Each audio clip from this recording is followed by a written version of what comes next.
Hey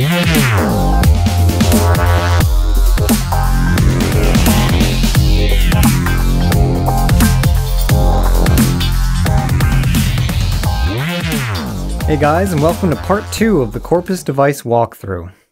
Once again, this is Dan from EDM Academy, and in this video I'll be covering the LFO, tuning, and filter sections of this device, as well as the Midi Sidechaining feature. First, let's look at the tuning section. The tune knob controls the pitch of the main resonator within the selected material.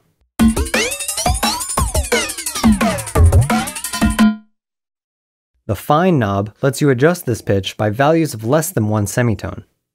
This knob is only enabled when using the sidechain mode, which I'll cover in a moment. Underneath the fine knob is a display that shows you the note value associated to the resonator's pitch. The spread knob detunes the left and right resonators from each other, producing a wide stereo effect.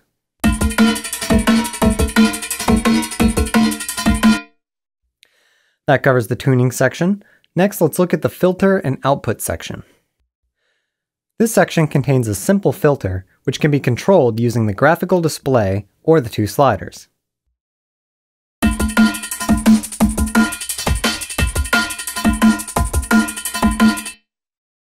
Underneath the filter are a few extra options. The width knob controls the amount of stereo separation within the audio.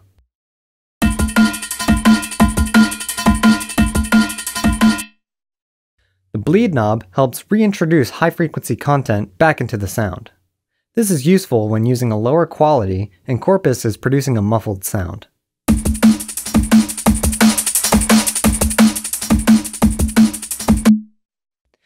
At the bottom, there is a dry-wet knob and a gain knob. Corpus features an LFO section that modulates the tuning knob when activated. If you are unfamiliar with this device function, I recommend watching our autofilter tutorial, which explains the LFO features in detail.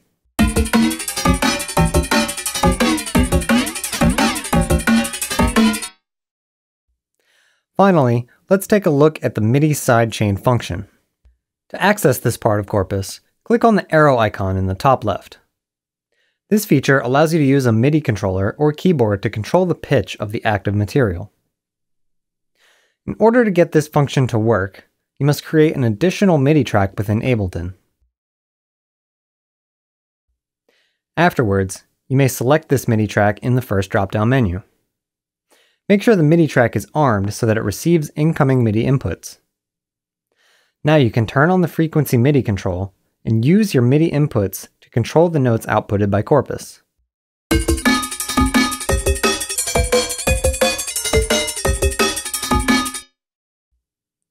It's important to note that even with Midi Sidechain enabled, Corpus still needs an audio signal passing through it to produce a sound. You can set Corpus to react to MIDI pitch bend signals, as well as MIDI note off messages. When off decay is enabled, you can set how quickly Corpus decays when you stop playing a note. You'll notice that Corpus can only play one note at a time. Underneath the frequency activator, you can select how Corpus reacts to multiple notes being played. In last mode, Corpus will output the most recently played note. In low mode, Corpus will output the lowest played note. Finally, you can set the MIDI input to be sent pre or post any MIDI effects on the input track. This is useful when you are using a MIDI effect such as arpeggiator. And that concludes our Corpus device walkthrough. As you can see, it's a very versatile and powerful device that has a multitude of applications. Stay tuned for future videos where I demonstrate its usefulness in creating percussive samples to use in your songs. If you found this video helpful, please subscribe to our channel for more videos.